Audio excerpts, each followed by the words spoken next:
الحمد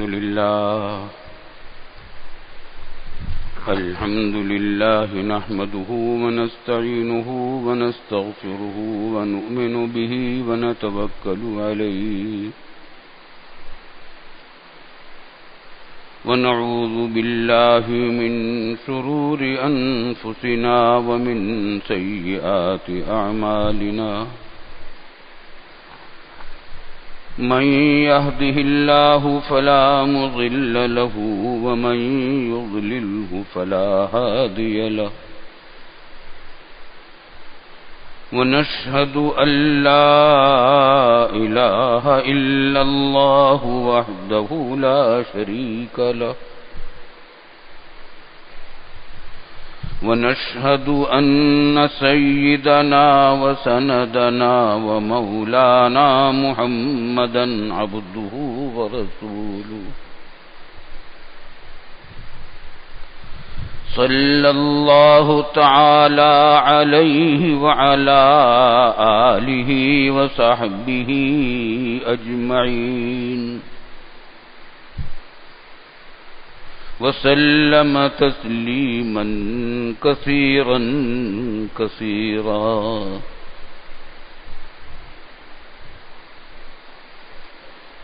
أما بعد فأعوذ بالله من الشيطان الرجيم بسم الله الرحمن الرحيم والفجر وليال عشر والشفع والوتر والليل إذا يسر. بزرگان محترم اور برادران عزیز، جیسے کہ پچھلے جمعہ کو بھی عرض کیا تھا اور معلوم ہے سب کو، یہ ذی الحجہ کا پہلا عشرہ چل رہا ہے، اور پچھلے جمعہ کو میں نے عرض کیا تھا کہ اس کی جو فضیلت ہے اور اس میں عبادت، روزوں اور رات کی عبادت کا جو ثواب ہے، اس سے لوگ بہت کم واقف ہیں. رمضان میں تو الحمدللہ اس کی اہمیت کو سمجھتے ہیں، رمضان کے عشرہ اخیرہ کو، لیکن جتنی فضیلت رمضان کے عشرہ اخیرہ میں عبادت کی ہے، اس سے کم فضیلت اس عشرے کی نہیں ہے جو ذی الحجہ کا پہلا عشرہ ہے. پہلی تاریخ سے لے کر 9ویں تاریخ تک روزہ رکھنے کے بڑے فضائل ہیں. ہر روزہ 1 سال کے روزوں کی برابر، اور ہر رات کی عبادت لیلۃ القدر کی عبادت کی برابر. اور 9ویں تاریخ یوم عرفہ، اس کا روزہ کی اور زیادہ فضیلت ہے کہ یہ 1 سال پچھلے گناہوں کا اور 1 سال کے اگلے گناہوں کا کفارہ کر دیتا ہے اللہ تعالیٰ اس کے ذریعے. عید انشاءاللہ بدھ کو ہو رہی ہے، ذی الحجہ کو 9ویں تاریخ ہے، یہ یوم عرفہ ہے. اس کے روزے کی اور زیادہ خاص اہمیت ہے. پچھلے جمعہ کو میں نے مشورہ دیا تھا کہ جن حضرات یا خواتین کے ذمے رمضان کے روزے باقی ہیں وہ تو فرض ہیں، تو اس واسطے ان دنوں میں وہ ان فرض روزوں کی قضا کر لیں تو ان دنوں کی فضیلت بھی مل جائے گی اور فریضہ بھی ادا ہو جائے گا. اللہ تعالیٰ توفیق عطا فرمائے. راتوں کی عبادت لیلۃ القدر کی برابر ہے. جتنی رات کو عبادت ہو سکے، تلاوت، دعائیں، نمازیں، نفل نمازیں وہ کرنی چاہیے. پوری رات نہیں جا سکتے تو جتنا جاگ کر عبادت کر سکیں. عشاء کے متصل بعد کچھ عبادت کر لیں، اخیر شب میں اٹھ کر کچھ اور مزید عبادت کر لیں. اور اگر کسی کو اس کی بھی ہمت نہیں ہے یا موقع نہیں ہے تو کم از کم اس کا اہتمام کریں کہ مغرب اور عشاء کی اور فجر کی نماز جماعت سے پڑھیں تو پھر بھی ان راتوں کی فضیلت سے انشاءاللہ محرومی نہیں ہوگی۔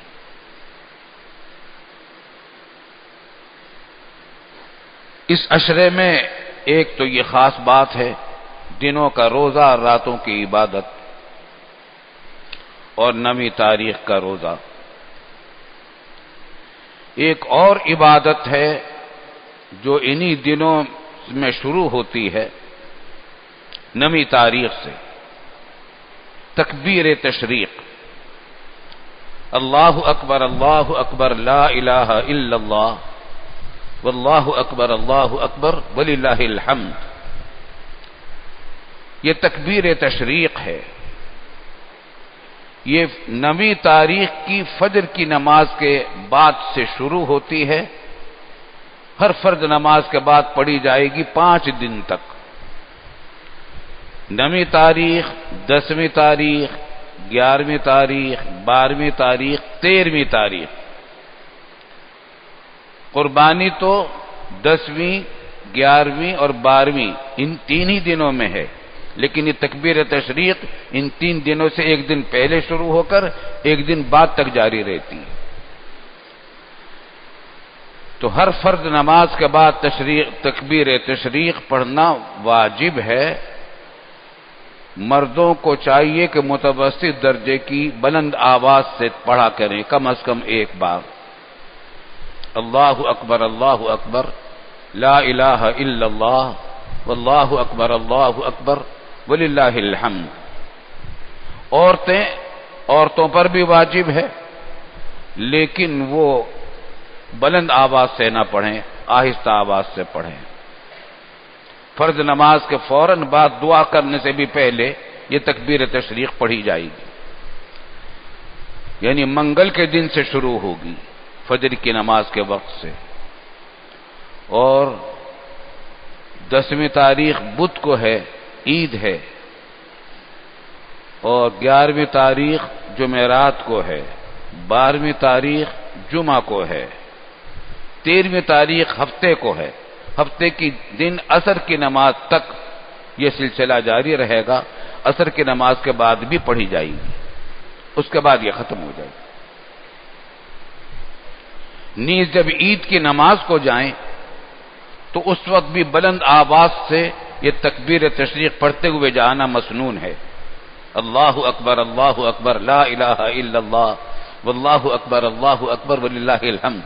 یہ لوگ اس طرف دھیان نہیں کرتے، عام طور سے لوگوں کو یہ مسئلہ معلوم نہیں ہوتا کہ نماز کو جاتے وقت تکبیر تشریق پڑھنی چاہیے، تکبیر تشریق پڑھنی چاہیے اور بلند آواز سے پڑھنی چاہیے، لیکن بہت زیادہ نعرے لگا کر بھی نہیں، بس درمیانی درجے کی متوسط آواز سے پڑھتے ہوئے جانا چاہیے کہ آس پاس کے لوگ سنیں، آس پاس کے 1-2 آدمی تک آواز جائے، اتنی بلند آواز سے اس کو پڑھنا چاہیے۔ اللہ تعالیٰ قبول فرمائے۔ یہ چھوٹی چھوٹی کام تو چھوٹے چھوٹے ہیں، ثواب بہت زیادہ ہیں ان کے۔ اور ایک خاص عبادت ان دنوں میں 10ویں تاریخ سے شروع ہوگی، وہ قربانی ہے، اور یہ حضرت آدم علیہ السلام کے زمانے سے چلی آ رہی ہے۔ تمام انبیاء علیہ السلام کی شریعتوں میں یہ قربانی عبادت تھی، اور حضرت ابراہیم علیہ السلام کے زمانے میں اس کو خاص اہمیت حاصل ہوئی کہ اللہ رب العالمین نے امتحان لیا حضرت ابراہیم و اسماعیل علیہ السلام کا۔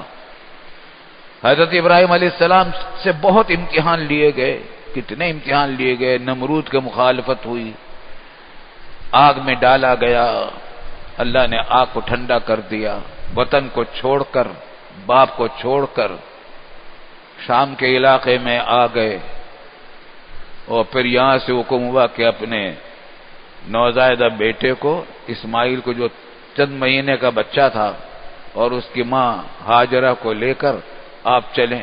براق آیا، جنت کی سواری ہے، جانور ہے، وہ گھوڑے سے کچھ چھوٹا اور خچر سے کچھ بڑا، وہ اس کی رفتار اتنی تیز ہے کہ کوئی آج تک اتنی رفتار دریافت نہیں ہو سکی، تو وہ اس پر سوار کر کے لائے گئے۔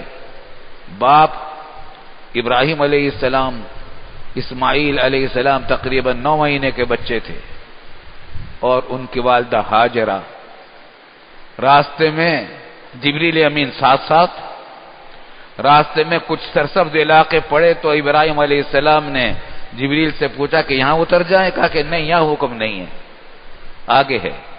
جب اس لقودق علاقے میں پہنچے، خشک پہاڑ، سنگریزوں والی زمین، نہ کوئی درخت، نہ کوئی زندگی کے آثار، حتیٰ کہ جانور بھی وہاں نظر نہیں آتے، وہاں اتار دیا، اور حضرت ابراہیم علیہ السلام نے اپنی بیوی اور بچے کو اتارا یہاں۔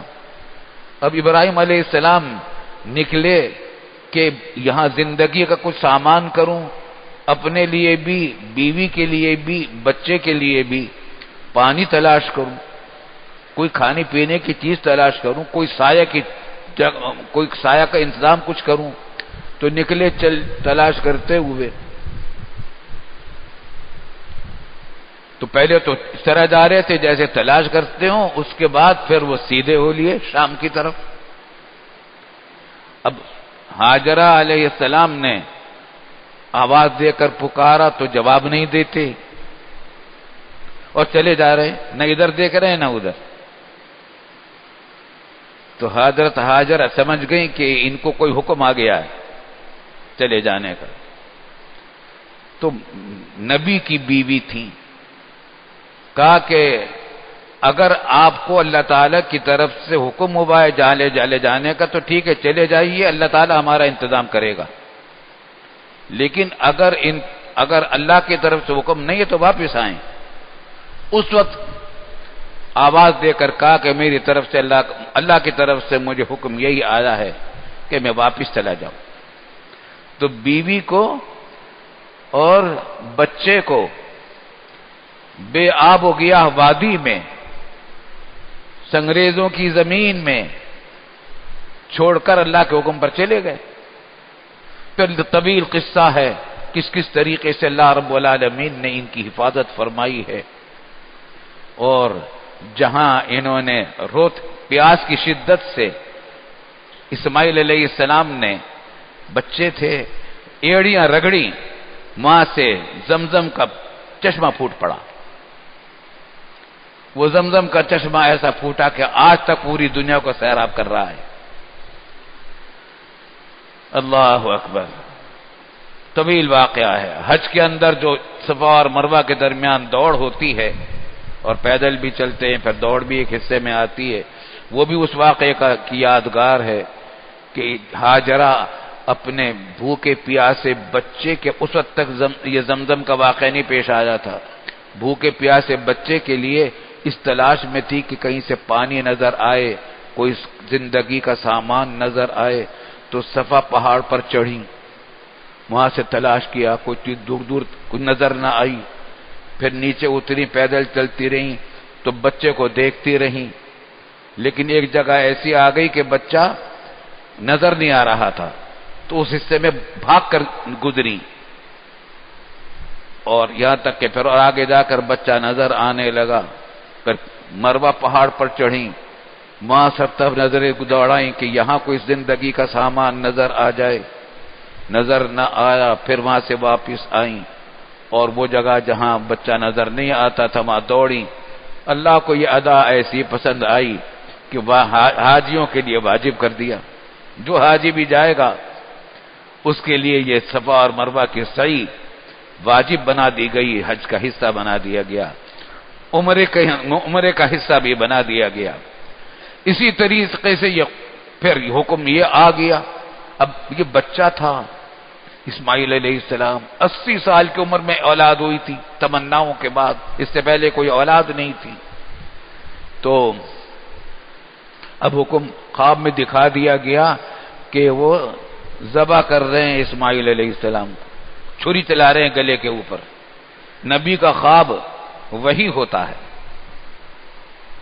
تو حضرت صلی اللہ ابراہیم علیہ السلام نے بچے سے، اسماعیل سے پوچھا، بچے تھے، انی ارا فی المنام انی اذبحک فانظر ماذا تری، میں نے خواب میں دیکھا کہ میں تمہیں ذبح کر رہا ہوں، تمہاری رائے کیا ہے؟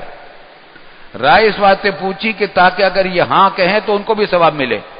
کرنا تو تھا وہ کام جو خواب میں آ گیا تھا، چھری چلائیں گے گلے پر، لیکن بیٹے سے بھی پوچھ لیا تاکہ وہ راضی ہو جائے، اپنی مرضی سے اجازت دے تو اس کو بھی ثواب ملے اپنی جان دینے کا. تو بیٹا تو وہ خود نبی ہونے والا تھا. قال یا ابت افعل ما تؤمر، ابا جان آپ جس کا حکم آپ کو دیا گیا وہ کر ڈالیے آپ کا.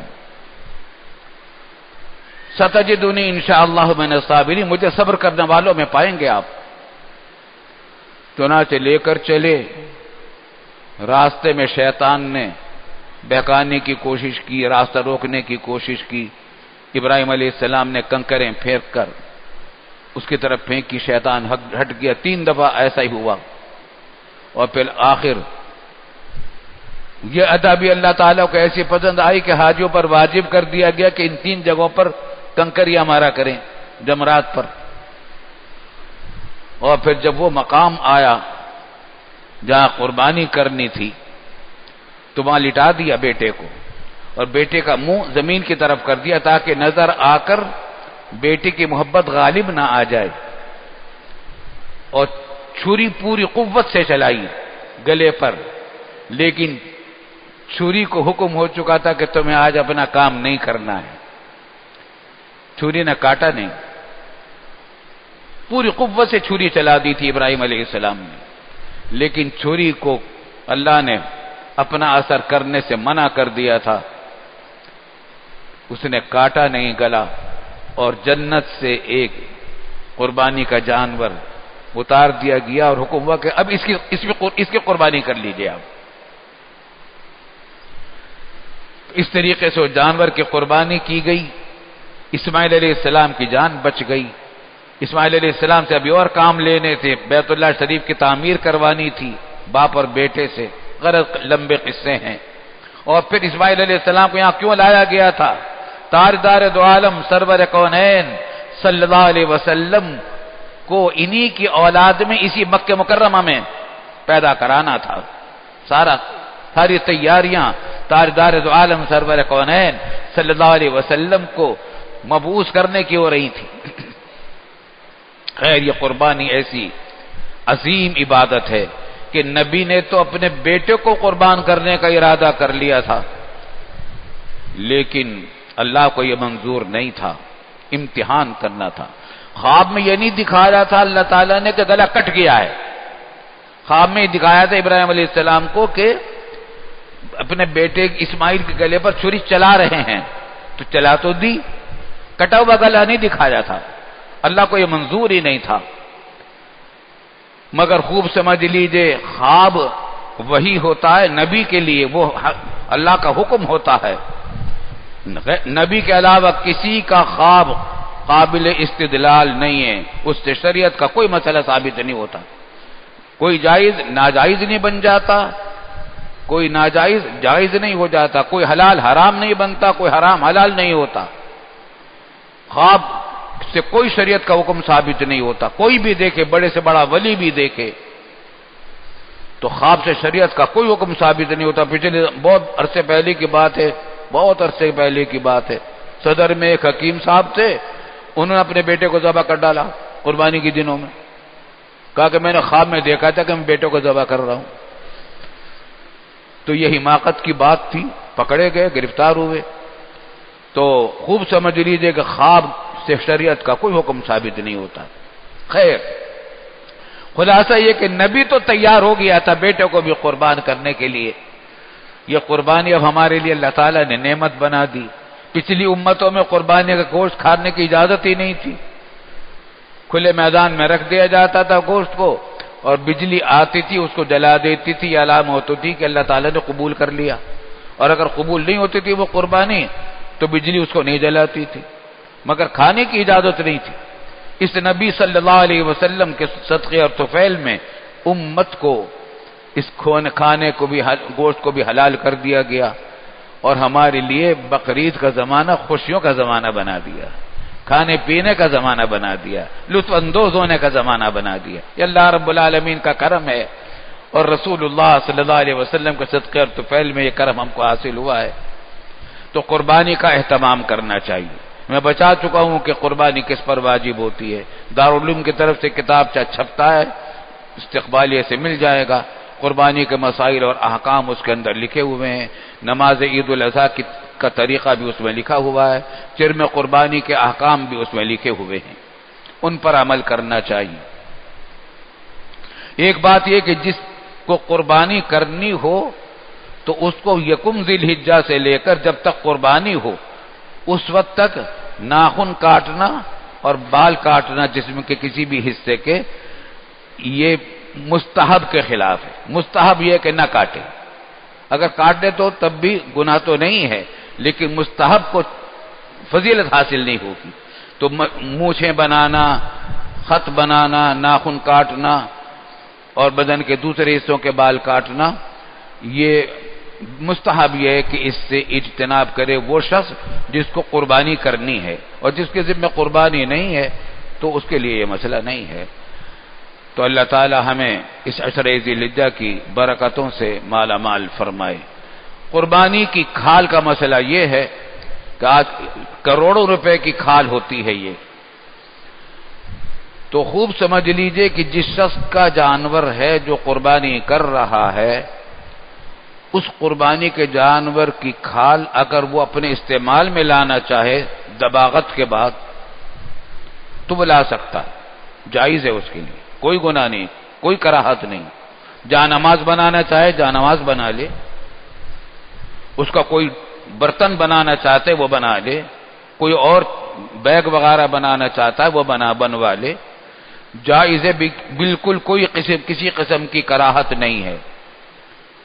اور اب اپنے کسی رشتہ دار کو، دوست کو تحفے میں دینا چاہے کھال، وہ بھی دے سکتا ہے، چاہے وہ سید ہو، چاہے وہ مالدار ہو، چاہے بیٹا ہو، چاہے رشتہ دار ہو، کوئی بھی ہو۔ لیکن اگر فروخت کرے گا اس کو تو اس کی قیمت اپنے استعمال میں لانا جائز نہیں ہے، اور اس کو صدقہ کرنا واجب ہے۔ اور اس کے احکام وہی ہیں جو زکوٰۃ کی ادائیگی کے ہوتے ہیں، کہ جس کو زکوٰۃ دی جا سکتی ہے اس کو قربانی کی وہ کھال کی قیمت بھی دی جا سکتی ہے۔ اور قربانی کی کھال کی جو قیمت ہے وہ اس کے مستحق صرف غربا اور مساکین ہیں، طاقتور لوگ، مالدار لوگ بالکل اس کے مستحق نہیں ہیں، اگر وہ کھائیں گے حرام کھائیں گے اس قیمت کو۔ تو یہ حلال ہے، صرف غریبوں کو دیا جائے گا، زکوٰۃ کی طرح حکم ہے اس پیسے کا، جو حکم زکوٰۃ کا ہے وہ اس کا بھی ہے کہ جس کو زکوٰۃ نہیں دی جا سکتی اس کو یہ قربانی کی قیمت بھی نہیں دی جا سکتی، سید کو نہیں دی جا سکتی، کھال دی جا سکتی ہے لیکن اس کی قیمت نہیں دی جا سکتی جب اس کو فروخت کر دیں۔ اسی طریقے سے قربانی کے گوشت کو فروخت کرنا بھی جائز نہیں، قربانی کے جانور کے کسی بھی حصے کو کاٹ کر فروخت کرنا جائز نہیں ہے، اور قربانی کی کھال کی قیمت کسی کو اجرت میں دینا بھی جائز نہیں، قصائی کو جانور کاٹنے کی اجرت میں اس کی اجرت الگ سے دی جائے۔ اس معاملے میں بہت سے لوگ کوتاہیاں کرتے ہیں۔ احکام عید الاضحیٰ کے نام سے ایک کتاب جو چھپا ہے، احکام عید الاضحیٰ و قربانی، اس کا مطالعہ کر لیا جائے۔ اللہ تعالی ہم سب کو صحیح عمل کی توفیق عطا فرمائے اور ان عظیم الشان دنوں اور راتوں کی قدر پہچاننے کی توفیق دے۔ وآخر دعوانا ان الحمد للہ رب العالمین۔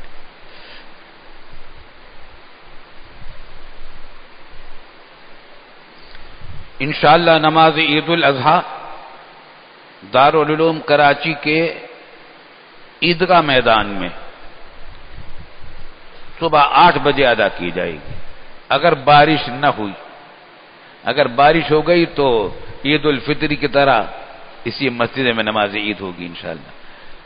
ظاہر آثار یہی ہیں کہ اس وقت تک شاید بارش نہیں ہوگی، نماز عید الاضحیٰ کی عیدگاہ میدان میں ہوگی ہمارے